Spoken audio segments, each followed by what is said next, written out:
everybody. It is Steve, your friendly neighborhood lawn gnome. Welcome back to another video over here on That's Comical. And if you're watching and it happens to be a Wednesday, happy new comic book day. I'm actually really excited for tonight because it's an episode of Ultimate Journey, but you've all probably noticed something. Andy's not here. As a matter of fact, we've got our newest member of the That's Comical team here for his second video on this channel. Teddy, my brother-in-law, is here. Teddy, first of all, let me just say happy Father's Day to you. I hope you enjoyed your day, and I'm really looking forward to getting this Ultimate Journey off the ground because this is very important for the comic book industry as a whole as far as the fans go. Yeah, 100%, and happy Father's Day to you as well. And this is, the not to get into it yet, but this is a comic that I was really looking forward to talking to someone about. Yes, and what are we going to be talking about today?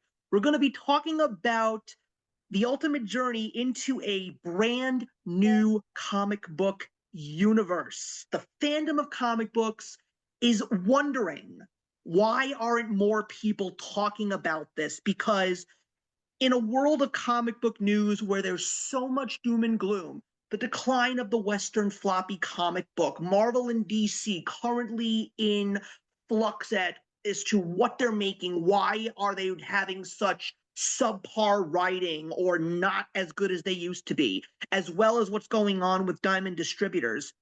It sounds horrible, but the truth of the matter is there's so much amazing stuff happening in the world of the indie comic book. Back in 1991, I talk about this so much with so many of my colleagues here.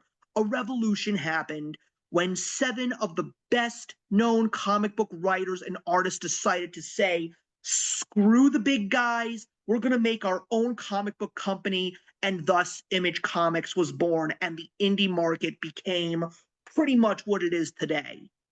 I really feel right now that something just as big is happening once again in the world of indie. Again, similar story. One of the biggest names in comic books, love him or hate him, Geoff Johns, a man who was so passionate about the DC comics that he wrote. If you ever got the opportunity to read his JSA run, to read his Blackest Night story of Green Lantern, this is some of the greatest comic books that we saw from the big two. But he's not there anymore because he wants to write some good stuff just like he always wants to do. So he decided to go into the world of indie and build his universe. And it ironically happened during the COVID-19 pandemic when he introduced us to the beginnings of what was originally Mad Ghost, but now turned into the Ghost Machine universe. And that's what this ultimate journey is all about, everyone. The Ghost Machine universe, as someone who always is interested in new stories from creators that I love, and let me tell you, the best thing about Geoff Johns is he took all the big names with him. He's got Brian Hitch, Peter Tomasi, Francis Manapul, you name it. He's got some of the most amazing people in the industry today helping him build this universe, and he's writing so many of these stories. And Teddy it's such an important universe for him because he's a relatively new guy in the world of comic book reading. So he feels a little intimidated to talk about some of the iconic names like Superman and Batman because there's so many years of stories. There's almost a century of storytelling. And it's not something that's uncommon amongst new comic book readers. So many people who want to get into comic books, they look at the big two. Where do I start? Well, the Ghost Machine universe is new. This is something that you can get into on the ground floor, just like all the big fans did in 1991 when Image started, and they got into things like Youngblood and Spawn and Wildcats and Witchblade. All of those big names are now iconic names. Ghost Machine is just like that. It's a new universe, new world, new characters. Get in on it now, and that's what we're here to do. We're here to promote the Ghost Machine universe, and we're here to show you just how great these stories are. So Teddy, seriously, I think I might have pretty much spoken mostly for you, but which is totally fine. yeah, yeah, but you are still a relatively new reader. And I really love talking to you when you start reading some of these new books because now you're very much invested in the DC All In initiative, which I think is awesome. But the Ghost Machine universe, again, I personally feel it's a cut above anything out there, and yet no one's talking about it. And it really makes me upset. Yeah, I mean, I am relatively new, and the good thing about being new is that your eyes are wide open, your brain is clear, and I'm open to things. So I read the Superman, the Batman, the Spider-Man, all that stuff. That's great. These are stories that I've known, probably new stories, but these are characters that I know. But then comes Image, comes these independent the series, and I love storytelling. Even more about storytelling that I like is the ones that reach my heart. And for me, if it reaches my heart and it makes me cry, this is something that I'm going to love. And that to me is Geiger. Yes, that's what we're going to be starting with. We're going to be starting with the original miniseries, Geiger, written by Jeff Johns, and of course, teaming up with one of his very much artists that he appreciates and loves, and that, of course, is the great Gary Frank. Gary Frank's art is incredible. Gary Frank is right now with Jeff Johns in the current Ghost Machine world, drawing the current ongoing series. But this is where it all begins, ladies and gentlemen. And I have to say this. Of course, when Geiger was originally announced, was I excited? Of course. I love Jeff Johns. His writing is amazing. The work that he's done is iconic. When I got back into comic books after taking a long hiatus, the first book that I wanted to read was Blackest Night because I knew that that book was something special. And let me tell you, it is. Even if you've never read Green Lantern in your life, I tell people just read Blackest Night. The story is phenomenal because You told me to read that. That was a crazy read. it's a great read. It's an Yeah. unbelievable read. And also getting Peter Tomasi to write part of it with him with the Green Lantern Corps part of the story is even more amazing. So it's no surprise that the two of them are currently the main writers of the Ghost Machine universe. But the thing is that there's a couple of things that Jeff Johns does well that I wish every writer out there could do. He knows how to world build. He Yes. knows how to develop his characters. And as phenomenal and out there as some of his stories can be, he brings so much emotion and depth that you can relate to these characters. And that's what he's trying to accomplish with the Ghost Machine universe, and especially with Geiger. He wants you to appreciate and love these characters, and he wants you to be invested in this world.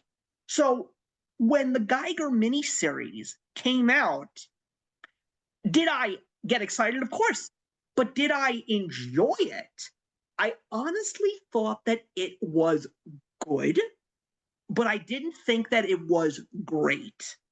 And the reason why I felt that way was because one of the few things I know about Jeff Johns is he loves DC characters. He particularly loves the golden and silver age of superheroes, which is why his JSA run is such a beautiful piece of his work.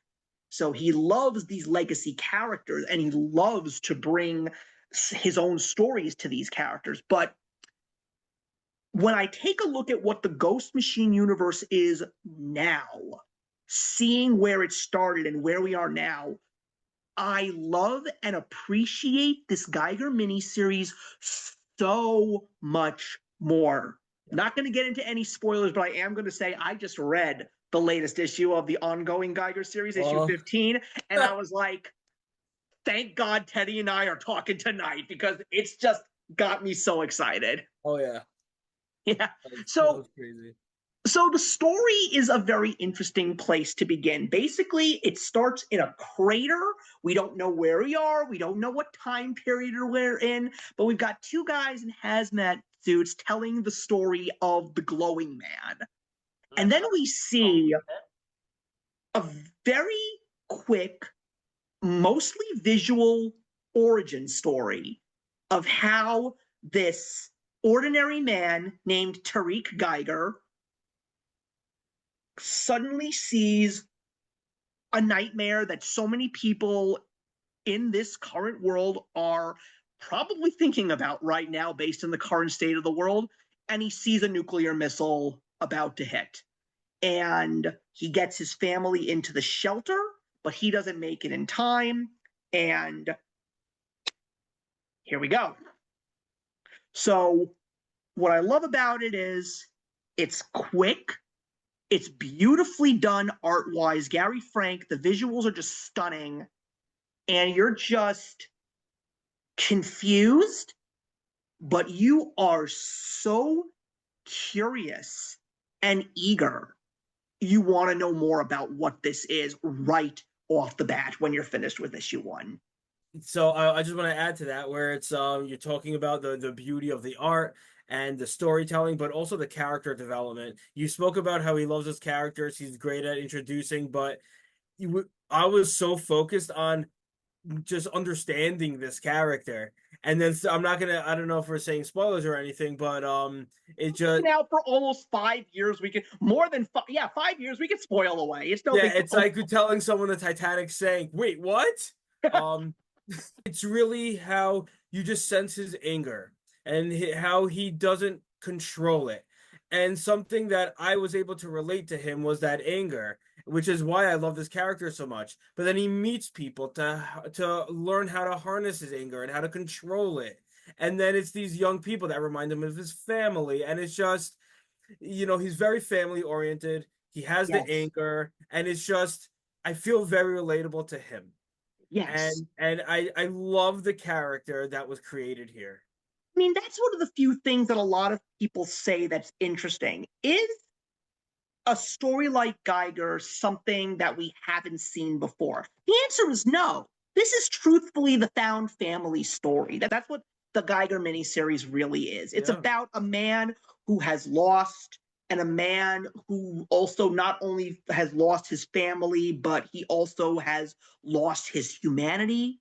And through this single adventure, he gains a little bit of that humanity back. Because you got to remember, this is a guy who miraculously survives a nuclear attack on the United States. And we find out how he survives. And that's one of the most important positives of Jeff Johns' writing, because it's all because of things that he was dealing with as a human being before he got these supernatural powers.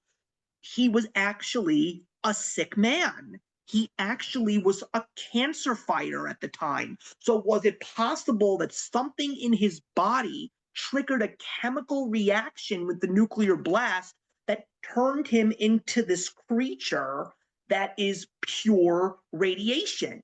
And then the only friend that he really has at this time period is a guy named Dr. Molotov, who invented these two boron rods that he basically has to keep on his back to suppress the nuclear energy and the nuclear radiation. When he takes those boron rods out, you see this neon green creature that is practically invincible. And the way that we first see this creature is scavengers pretty much trying to get into this shelter, the shelter where he still believes his family is, and he's basically protecting the shelter. Not to mention the fact that he also has the only companion that he really has after he met Dr. Molotov is his dog, who now has 3 heads. I love that dog. Everybody loves that dog. I We'll get love to the that dog just a little bit later. But again, it's a lot of showing and not a lot of telling. That's another thing I really like. Jeff Johns' uniqueness is the fact that he doesn't make dialogue heavy books. He gives you just enough verbiage to allow the visuals to balance the story out. So you really do get a perfect balance. And that's something that the average comic reader, new and old, craves. I mean, trust me, as someone who loves some of those old books, like some of these books especially more so in Marvel than in DC, are so dialogue heavy. You get so bored so quick, you just want action. You get a perfect balance in Jeff Johns' writing of this first series. No, I agree. And you mentioned something about not such a heavy dialogue like other books, and I think he doesn't have to rely on dialogue. He doesn't have to. I think he really relies on the reader. I think he really focuses on our reading ability and what we think of it and how we look at the picture and hear the story from him. And when he goes and there wasn't a lot of dialogue to show how angry he gets. There wasn't a lot of dialogue when it comes to this character development and storytelling.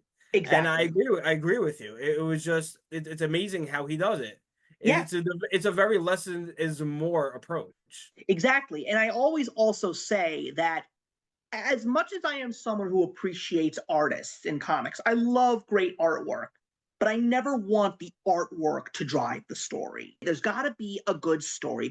I love when I constantly hear, and when I say love, I mean sarcastically, when people in the comic book community talk about the art is basically what keeps this book afloat. I basically say, Oh, it's not really a great book if you really think about it. correct.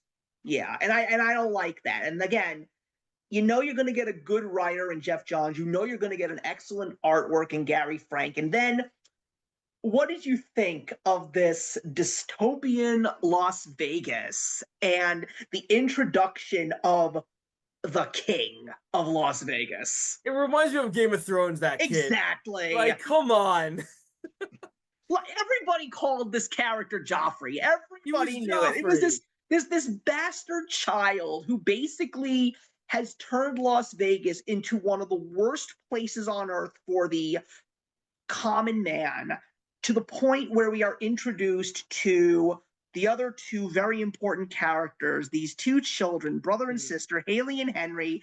Their mom basically knows that this is not the place for them and they deserve a better life. Even though it's a dangerous journey, she intercepts the passing of a very important item that is supposed to go to the king, which is called at the moment the nuclear football. What a great name. And she knows that this is the key to her children's freedom. She swipes it, she gives it to her kids, and says, get out of here and get to the nearest United States government army base, because this is clearly a rebel world. We've got to get to where the really great people are. So she gets them out of that place, and the adventure of Haley and Henry begins. I love these two characters. They're so relatable. And again, nothing new. The two of these kids meeting up with Geiger is pretty much like an Incredible Hulk story. That's basically what it is. They meet the beast, they tame the beast by showing their appreciation towards him. But on their journey, we see crazy things. We see incredible worlds, bizarre creatures like the night crawlers and the organ people. I mean, and Oh, that's and as so many people say, that's straight out of Mad Max. It's, again, I was thinking Mad Max. nothing new, but it's just things that we already know, but still sort of new based on the story itself. And it's just crazy. And then we also discover a couple of not so great things. We actually find out that Geiger has truly lost all hope due to his encounter with the king, because apparently now the king is not really the most prettiest person in the world.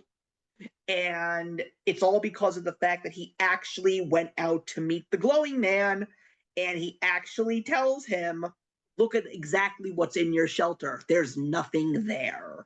But in that battle, Geiger, when he gets angry, he gets really angry, and he basically burns the king's face off.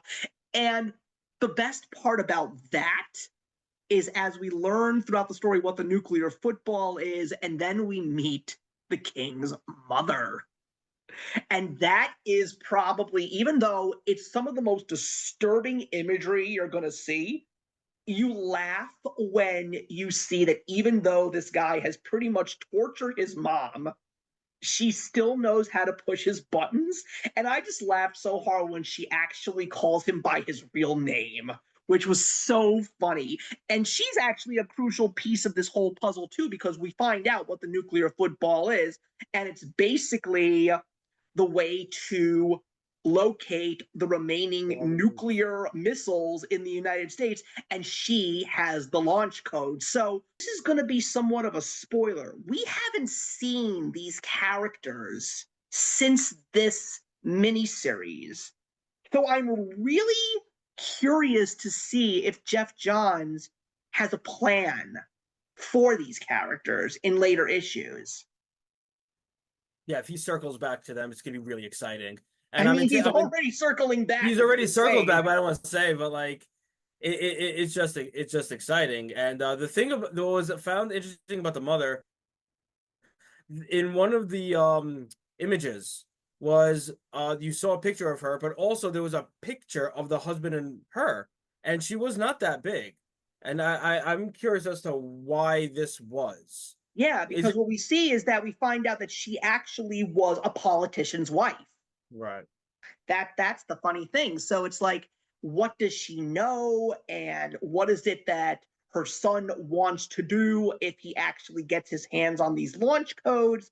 But long and the short of it, throughout issues 2 to 5, we see a really wonderful relationship starting to form between Geiger and Haley and Henry. I love the fact that they really want to get to know him because he is trying to keep them safe. And the reason why he's trying to keep them safe is because it's sort of becoming a little bit of a redemption story for him, because he realizes that he had failed protecting his family, and now he's trying to redeem himself by protecting these children. He kind of is now feeling that these children are his children, and he wants to keep them safe, just like he tried to keep his own family safe.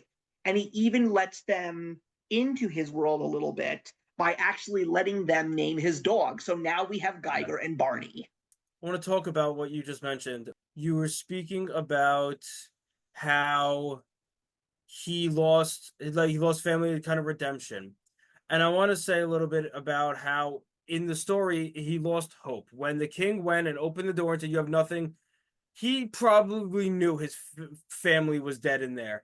But it was almost like what's that cat in physics? You don't know if it's alive or dead. So he kept hearing the voices, though. Right. But then all might have just been in his head. It was in his head. He had hope. And when he said, you have taken hope away from me, and then these kids come, he has no one else, and they have no one. Their mom died in front of them, and it's so sad. And also, I found it really weird how like attached they were to him, and they like only the little one. I think Henry kept mentioning how every so often how the mom's dead, this and that, whatever, but the other sibling didn't really mention it that much at all. I found that trying to be, because that's what older siblings always do with right. younger siblings. You know this as a big brother. I know this as a big brother. Yeah. We always want to try and keep our younger siblings calm and safe, even though they kind of feel that their world is crumbling around them. It's our jobs to be strong. I mean, there are times when, believe it or not, the younger child of a bunch of kids is actually the strongest one and knows how to keep them together. It could be anybody, but clearly it's a big sister trying to be calm in the situation to keep her brother calm and under control. Right. And they have trusting in this guy they just met, because I think he's also proven to be, a family man. Like he has that love, but also he saves them. Mm-hmm. And even though he glows, and then when she goes and just calms him, and without the, he had the broken bar, whatever they call the boron rod, yeah, and it's just incredible the way he writes it. Yep, sun's going down, big fella. He makes us care. Exactly. I love that. That's what Geoff Johns has always done. He has always made you care about the characters that you're reading about. So they actually do get to the closest United States base. Right. and they are brought in, they're given shelter, they're given food. They actually, Haley and Henry actually meet another kid in the base. I forgot his name off the bat. I always forget this kid's name, but anyway, they're talking and he says it's a good life here, blah, blah, blah. And all of a sudden, at the end of issue number 5, I think maybe his name was Nick. I'm not exactly sure, but we also find out that even though they think that they're with the good guys are not necessarily all 100% good, because they bring Haley aside and say that your brother unfortunately has leukemia and we can't let sick people stay in this base, and we're going to have to cast him out into the wilderness. And all of a sudden, this girl who has been calm, cool, and confident throughout this entire miniseries is about to have a breakdown because she suddenly realizes she is going to have to lose her brother because they don't want to keep him in here. What do I do? And I will say, when I got to that part of the story, I got really upset because I'm like, oh my god, is no heart truly pure in this story? Right. Okay, thanks by the way, Teddy. Teddy, just so everybody knows, Teddy actually just told me the name of the kid, Rick. I was close. And even when Haley hears about this, she goes to Rick, and even Rick says, "Yeah, this place really isn't as good as you think it is." Yeah, they were gonna get rid of the kid because he was sick, and Mhm. it killed me. And she was like, "No, we got to get out of here." And so, of course, they tell Geiger, and Geiger basically is not going to do the wrong thing here. He knows how important these kids are to him. And so then a very interesting twist takes place. And I didn't really think about it at the time. But now, when we take a look at Ghost Machine as a whole and where we are, oh boy, did Yeah. I not know. Basically, they say, okay, there's only one way to stop this glowing man: bring in the big guns. And all of a sudden, a robot comes out with a name tag on his chest, and it just says Joe. Who is Joe? You're going to have to wait until the next episode, everybody. But I'm just going to say I completely forgot about this character in this story. Yep. And the minute I saw it, I was like, oh my God. Oh boy. Here we go. And that's when we get ready for the final issue of this miniseries. Yeah, and also what's interesting is in the book, the whole book is just a story someone's telling. It's really all just a story someone's telling. And when he all went off in a tangent, at one point where he was just talking about all the different things it was the beginning of chapter 6, Yeah. where he talks about America's always been at war, and he goes through all the different things, and it's literally everything from the unnamed war. And those are all in future series. So this Yes. was like a spoiler without being a spoiler because we didn't know what this was. I'm just going to throw out a couple of names here, everybody. You're in that issue, you get introduced to a character named Red Coat. You're introduced to a character named the Northerner. You're Oh, introduced to the first ghost. You're introduced to all of these weird creatures, and you have no idea what this is. The answers are coming, and this ultimate journey is going to give you those answers as this story unfolds. Because unlike what's going on this channel with myself and Andy, the best part about this ultimate journey is we're literally walking the path as we're recording, because this world, this universe is still so new that we're only going to be making these. We're going to do a bunch of recordings in the early stages because we do want to catch everybody up, but it's really not that much right now. I mean, so, no. and we're going by story arcs here. So we're going to be going arc by arc. So the stories are going to literally be unfolding before your eyes, guys. It's going to be really, really exciting. So, yeah, issue number 6. I think what's really funny is I remembered most of the book, but issue number 6 is the one that I forgot. And now I remind myself why it's so forgettable, because it's just a visual knockdown, drag out, and it's, pardon my French, it's fucking beautiful. It's such a beautiful issue. It's basically Geiger standing off with this robot, and he basically makes the ultimate sacrifice to make sure that all the people that he cares about is safe. That's all that Geiger does. You know, a character that had lost all hope, had a found family, and he just basically says, I need to make sure that they're safe, and he just does what he has to do. Right. And then, of course, the question is, what's the story of the glowing man? Does the story end here? Because then we're brought back to the same two guys in the hazmat suits, and apparently we now officially realize that the guy that was telling the story was someone who actually witnessed it, and he actually said, no, the glowing man's story was just beginning. Yep. End scene.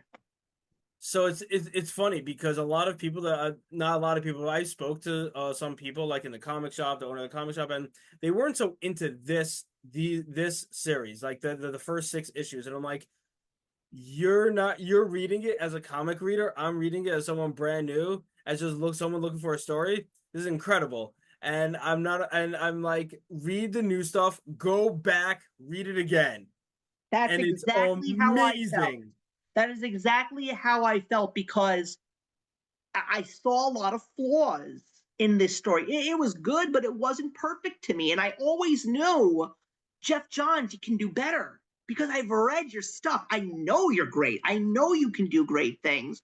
The other thing that we do here at the Ultimate Journey, I just want to go off on a quick tangent here, is that this is not really a place where there's no tie-ins, there's no like other things where you need to outsource if you need to read more. But I will say that we're not going to go over the Geiger 80-page Giants special issue. I would say check it out if you can, because it just brings you a little bit more insight into some characters and introduces you to some new characters for a quick amount of time that you're going to get introduced to later down the line as well. I would say it's fun. It's I not the liked worst. it. It's definitely fun, but it's not necessarily relevant to the main story that we're going to be discussing.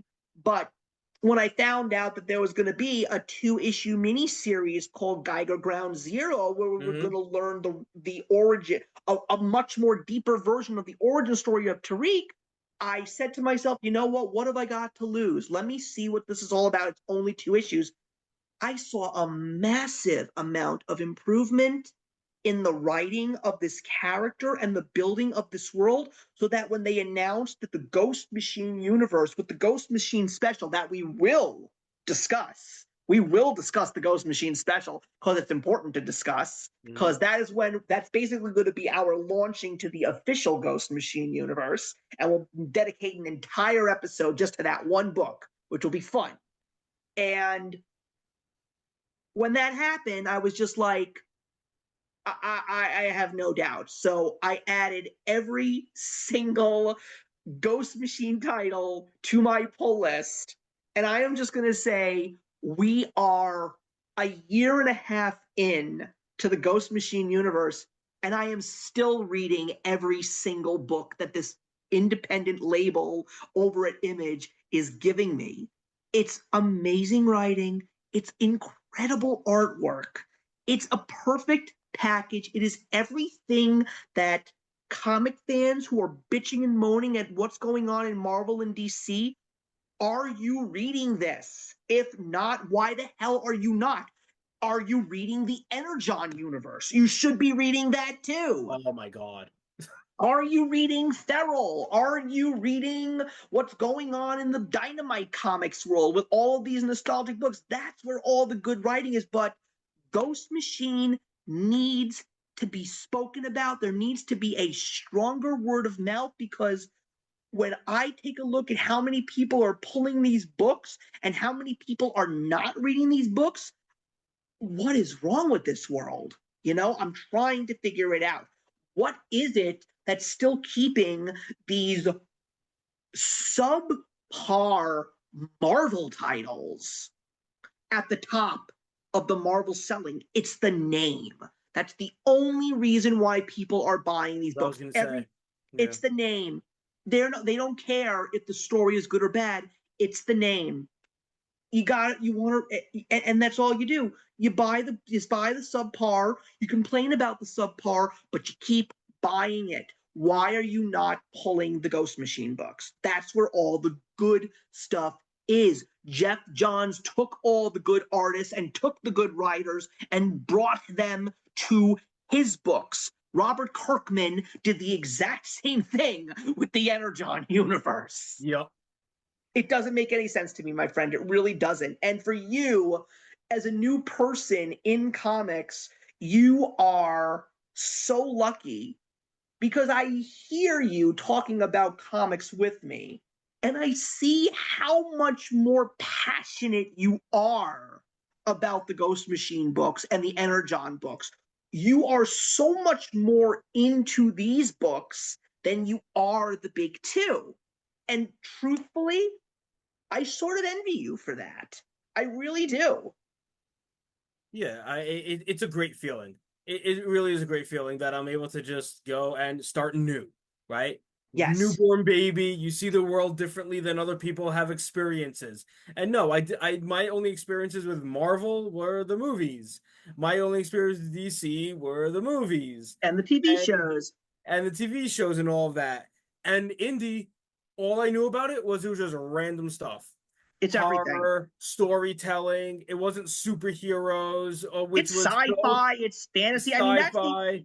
And it yeah. just, I feel like the Marvel and DC are just so recycled sometimes in my mind because like how many times you say the same story of the same character in my mind. I know now DC has this absolute the absolute world, which is awesome, Yep. but it's all it's just another book of Wonder Woman or or Superman or Batman. But when it comes to Geiger, when it comes to these new stories, it's just brand new. It's eye-opening and it's engaging and it's relatable. I don't relate to Superman.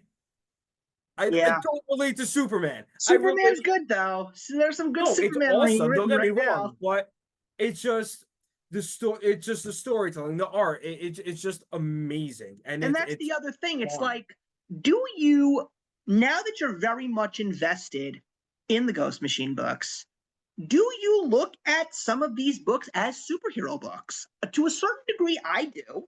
I see a little bit of superhero storytelling in these books. So yes and no. Yeah. I'm gonna say, I'm gonna say no, only because of expectation. When you go and read DC and Marvel, you have a certain expectation when it comes to superheroes. You expect something to happen. You expect this to happen. This happens. Fine. It's very set up. Which is why Absolute Power blew me away because it was complete opposite of what I was expecting. But when it comes to indie comics, when it comes to this world that was created by Jeff Johns, I don't know what the hell to expect. I only know one thing that I'm going to expect. I'm going to expect a great piece of work. And Yeah. and same thing with Peter Tomasi, because I told you, I'm going to mention a name that we're going to get into a little bit later in these discussions. I told you there was going to be a major payoff for the Rockefellers, and I was right.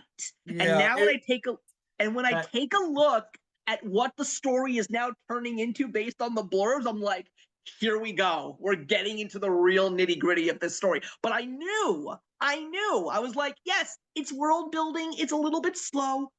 Said the same, and I said the same thing about Rook Exodus. Can't wait to talk about that book Rook too. Exodus, amazing. We'll talk about that. There's so Yeah. much to talk about with Rook Exodus, but another difference is there's no disappointment. Yes. There's no Exactly. way one issue can be disappointed. I was not disappointed with any issue that I've read from this universe. It Yep. has always been engaging, and it always tied in. And then when it comes, you're reading a page, and then you see a character from a different book that you're reading in one of the slides. You're like, holy crap! you get that nostalgia effect. You get that like, oh, I just read him. I can't believe they're together. All that stuff, and it's just so cool how they're all linked. And that's the part that I'm trying to figure out. It's like I want to see these bridges continue to be built. I mean, like my biggest curiosity is what is the end game for the Ghost Machine universe? Because there's been so many interviews with all of these creators, and Jeff Johns has basically said he would love to see each of these Ghost Machine books go to at least 50 issues. But the question is like, what is it going to end as? Is there going to be like, is he going to go in the traditional comic book route and make like a massive crossover event? Or is there going to be like a big end game of the unnamed? Like, or are we going to finally see because that's the thing. We constantly see the war of the unnamed. What is the war of the unnamed? We still don't know. We still don't know. But these creators are keeping us on that hook. And they're not just keeping us on the hook for the sake of keeping us on the hook. They're giving us incredible stories to whet our palates while we're waiting for a very big possible climax, which I know it's going to pay off, Teddy. I'm telling you it's going to pay off. So I don't know if you agree with this or not. It's very far-fetched, but I think something that's not as overlooked with one of the books that we're reading, I think time travel is going to have a lot to do with it. I think you might be right about that. I really do. I mean, a lot of people don't necessarily like the time travel trope, but you gotta do it right. That's the only way you can enjoy it. He's doing it right. He is going to do it right. I'm also just really curious to see if there's going to be any other writers and artists that actually join him on this journey, because the one thing that I have to give Jeff Johns credit for is the fact that in the current Ghost Machine universe, he's writing 4 of the current titles, and Peter Tomasi is writing the other 2.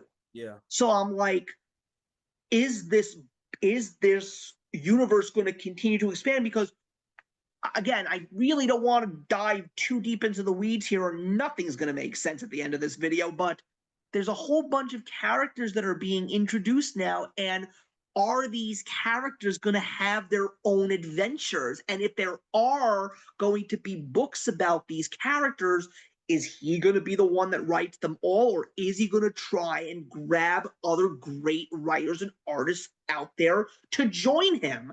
It's exciting. The Ghost Machine universe is exciting. That's the one word that sums it up. And that's the most important thing. Like you said, you are never disappointed with a Ghost Machine book. No. Never. And that makes me thrilled about this universe. So I think that that's going to wrap it up, everybody. So yeah, the Geiger miniseries was definitely, after you get very much invested in the Ghost Machine universe, is so much better than the initial read. So the fact that there's a whole universe right now out there to digest, definitely check out this trade. If you can find the copies, God bless you. I got into this book from the ground up, so I'm so glad I have the originals. And I'm just so excited to get back together with Teddy, because Teddy is the only person in this entire troop over here on That's Comical that's reading these books beside me. And he and I have been wanting to talk about these books on the channel for so long because we want more people to read them. I'm offended they're not reading it. Trust me, you and all the creators in the comic book community on YouTube that are reading these books are trying to still figure it out, and they don't understand why. They don't. So please like and subscribe. Please hit that notification bell so you're up to date with all of our latest content. And Teddy and I will see you soon for another episode of Ultimate Journey, Ghost Machine Edition. Thanks, Take care.